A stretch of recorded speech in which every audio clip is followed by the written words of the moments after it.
Intermarium is the new identity of what people used to generally call Central and Eastern Europe. Located between the Baltic, Black, and Adriatic Seas, the name of the land literally means between the seas. In today's world, Intermarium assumes an ever-increasing role. It is the most dynamically developing and some might say craziest region of Europe. It is also one of the world's next growth zones besides Latin America and Southeast Asia, and it is a major geopolitical fault line whose events are going to determine the parameters of the next world order. There are already several great YouTube channels that explore the nuts and bolts of the region in their unique style and presentation that we can recommend. Obviously, Living Ironically in Europe is a fantastic channel, particularly great for everything that comes out of the Balkans.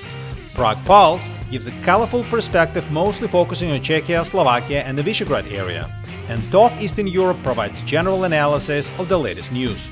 It looks like it is the eastern flank of the Intermarium that most of the commentators have the greatest difficulty covering due to limited information.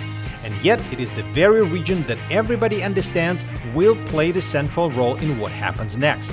And right now, the biggest fear is that the fragile Belarus dictator Alexander Lukashenko will exhaust his options for endless maneuvering, and a desperate Russian attack will come from Belarus in the direction of Lithuania, potentially involving Poland. For this reason, understanding the internal gears of the Belarusian politics might shed more light on the logic of other players. In this video, we will explore the technicalities of what happens if one morning Lukashenko suddenly drinks a tea with Novichok or decides to walk out of his window. What will be the technical steps to expect, and who will be the likely players in this chain of succession? The potential disappearance of Lukashenko is not just a theoretical exercise. During the last 4 years of the war in Ukraine, his administration was trying to both please the Russians by doing for them everything they could, but stopping short of the actual involvement in combat actions. However, it looks like the Kremlin's pressure is mounting, especially if Lithuania is chosen as the next target, in which case Belarus will be doomed to become the main attack line. And if Belarus armed forces get dragged into the war, not only this destroys the implied deal between Lukashenko and his generals, where they protect him from the people for staying away from the battlefields, but it also makes the whole Lukashenko clan unnecessary and even meddling in Russia's way. The dictator knows it will be the end of his mini-paradise, and he's been trying hard to wiggle himself from that knot, to the point that now Kremlin might see him as a liability. For this reason, when at the end of June Lukashenko disappeared for 2 days in the Putin's residence without any usual press appearance, everyone understood that the conversation probably wasn't an easy one. And on his trip to Indonesia right after that meeting, Lukashenko looked like a drained old man without much mileage left. So what happens if one morning we suddenly learn that he is no more? The main body that concentrates central figures in the country and that will be the key decision maker both legally and operationally is the Security Council. All the main drama and all the potential collisions of interest will be resolved on this chessboard before things are made public. For this reason, let's carefully look into it. The Security Council includes 2 types of members: permanent members, meaning those who have a vote, and regular members, those without a vote. The 10 permanent members are the following: the Prime Minister, the Speaker of the Upper House of the Parliament, the Speaker of the Lower House of the Parliament, the Chief of Staff of the Presidential Administration, the Chairman of the State Control Committee. This is a unique Belarusian organ which is like the KGB only for financial and business-related cases. Then comes the State Secretary of this very Security Council. He sets the agenda and de facto stands above all national security agencies. Then comes the Prosecutor General, the Minister of the Interior, who stands above all of the police, the Minister of Defense, and the Chairman of the KGB. These are the important guys who collectively make all the decisions. Now, people who are present in the room but who do not have a vote are regular members: the Chairman of the Supreme Court, the Chairman of the National Bank, the Minister of Foreign Affairs, the Minister of Finance, the Minister for Emergency Situations, the Chairman of the Investigative Committee, this is like the FBI, the chairman of the Military Industrial Committee, this is the main guy in charge of the weapons trade and procurement, the chairman of the Border Guards Committee, and the chief of staff of the army. Together with Lukashenko, these 20 people make up the most powerful organ in the country, the Security Council. This body is important when Lukashenko is there, but it is even more important when Lukashenko is not there, because without him, it assumes most of the power. But more on it later. Now, importantly, lots of top national security officers were educated in Russia, where they got entangled with connections and may have even been compromised by Russian intelligence. These are the people who were educated in Russia. And let's also show those who have a KGB background, because this group is also not a particularly freedom-loving bunch. If Lukashenko dies, the bottom 9 do not matter for the vote, and it is the top 10 who will make all the decisions. However, the Belarusian system also has a body that stands above any potential next president. It is the All Belarusian People's Assembly. It really looks like a big theatrical organ in the style of the Chinese Communist Party assembly. It's not really a parliament because people are appointed, not elected, but according to the new constitution, it has the collective power to remove the president, which in plain English means whoever presides over this organ will have this actual power. Currently, the chairman of this assembly is also Lukashenko, so kind of Lukashenko reports to Lukashenko. But he also has a vice chairman, which is important, because in no other position does Lukashenko have any deputy or any vice president who can replace him, only in the People's Assembly. This structure was imposed on Lukashenko by the Russians and solidified in the new constitution in 2022. Basically, Russians want to gradually phase him out to avoid any unexpected disruptions or uncertainties in Belarus. And this structure replicated what was called the Kazakhstan scenario. Here, the old president is being elevated to a new organ that will control a new, weaker president. But the Kazakhstan story also showed that the new guy, with his executive powers, will always find a way how to get rid of the control of the old guy.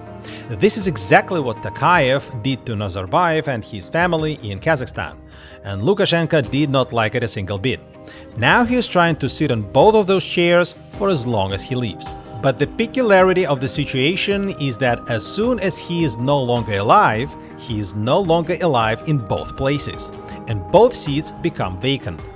The chairmanship of the All Belarusian Assembly will go to this guy, whose name is Alexander Kosinets, the ex-governor of the Vitebsk region, and he will have the blocking vote on any future candidate. And since those guys will be largely irrelevant, the real power will concentrate in the hands of these 11 people. Now, the new Belarusian constitution from 2022 clearly reflects the undercurrent infighting between the Russian and Belarusian sides, which resulted in some embedded clear-cut collisions.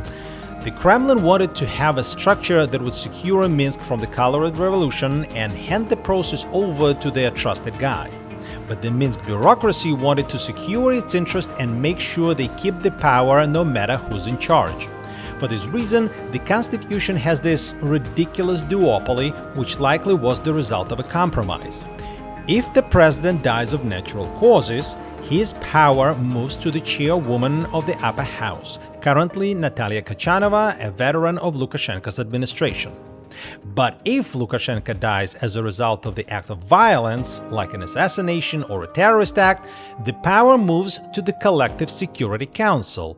And although the Security Council will also be presided over by Natalia Kochanova, it is the Security Council Secretary, Alexander Volfovich, who will set the agenda and directly influence decisions.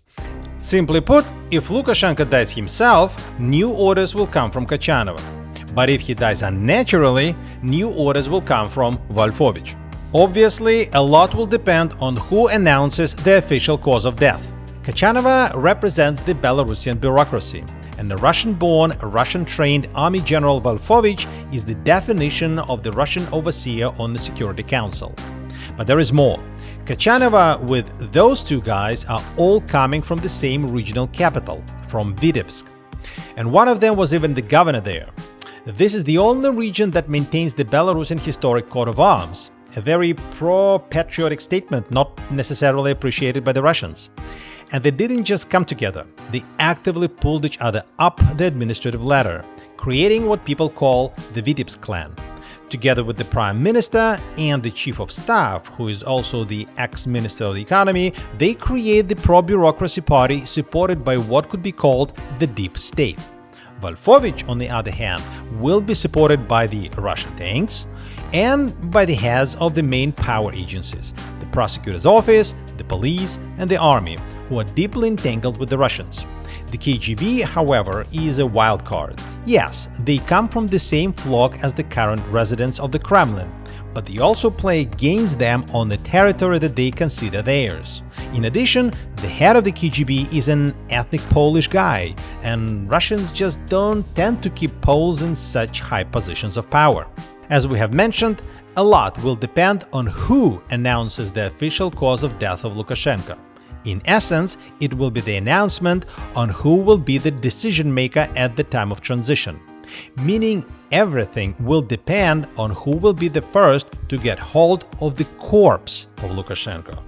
And it doesn't even matter what will be the real cause of death. If Kochanova gets the body and the body has a grenade explosion hole in its chest, she will say that a naturally deceased president is decomposing really fast.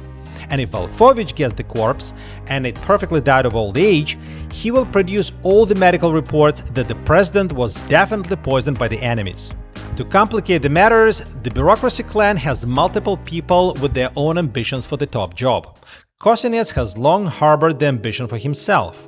The former Minister of the Economy, Dmitry Krutoy, was long viewed as Lukashenko's favorite for the top job. And the current Prime Minister, Alexander Turchin, is probably the best technocratic compromise that all the bureaucracy will be happy to see at the head.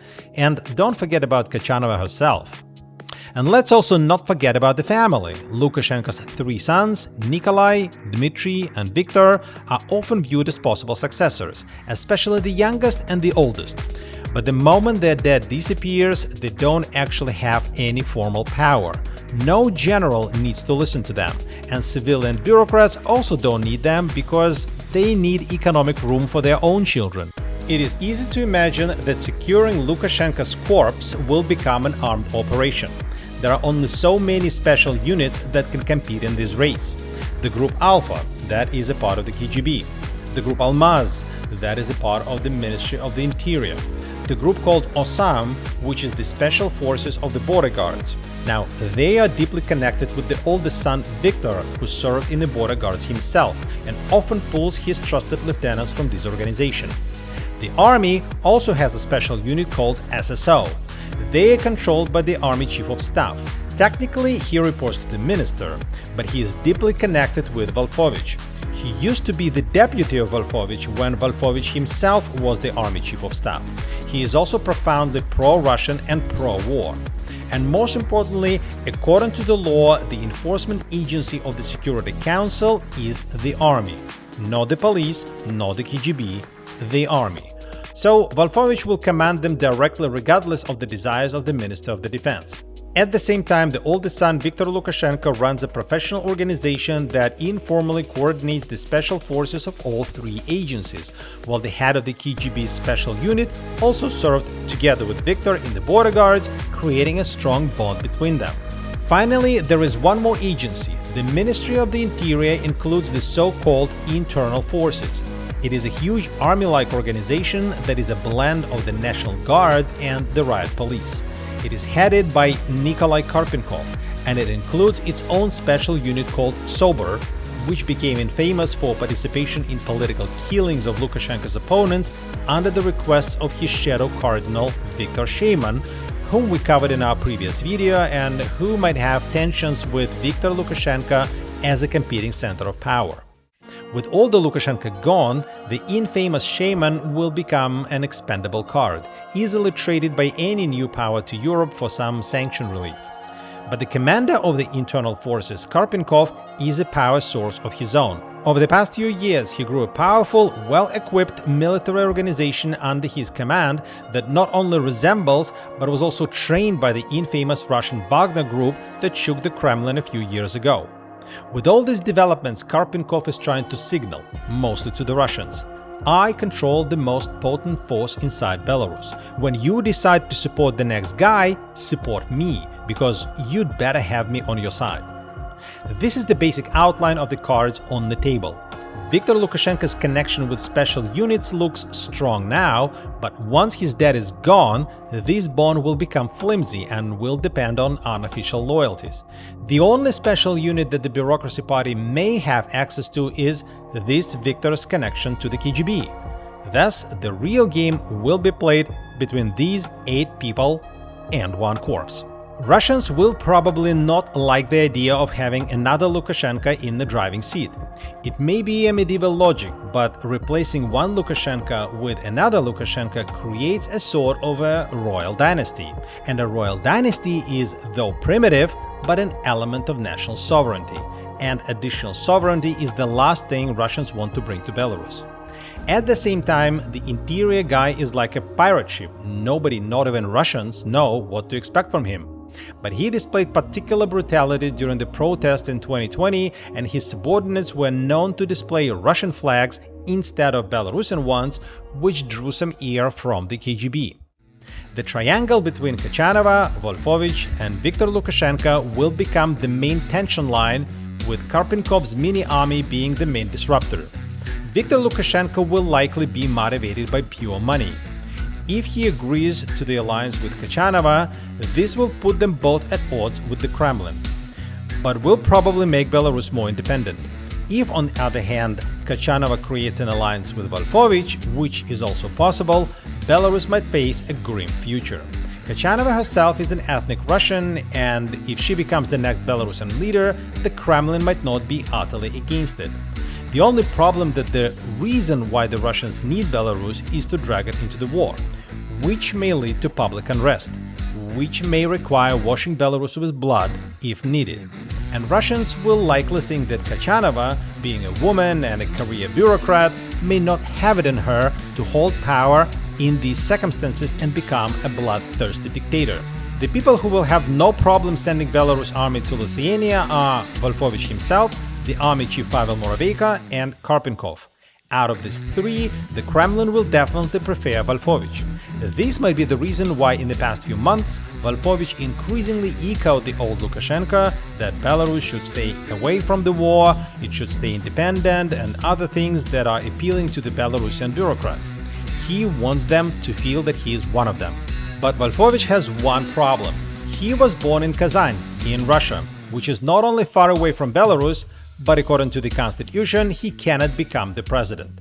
Interestingly, when the first Chechen war started over 30 years ago, the main incident from which it started was when the Chechen leadership captured some operators of tanks and airplanes that the opposition used against them, and they brought those captured men in front of the TV cameras and showed it to the rest of the world that they're not fighting with any opposition, but with covert operatives of the Russian intelligence.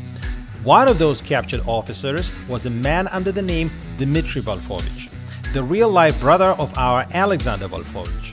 The Volfovich family has deep ties with the Russian intelligence, and if the second brother manages to drag Belarus into a war, it will be a 2 for 2 on starting covert Russian wars for the Volfovich brothers. These credentials might not sit well with the Belarusian bureaucracy. Thus, the prospect of the standoff between these 4 remain unclear. One has the guns, the other has an external army, big but stuck in Ukraine, the third has the money, and the fourth has the power of the deep state. And none of them represent the people of Belarus, who will have to use the momentum to become the real driving force of their own future when the critical moment arrives. Thank you for watching this video. If you like such stories from the Intermarium, please press like and subscribe, and let's keep building the Intermarium together.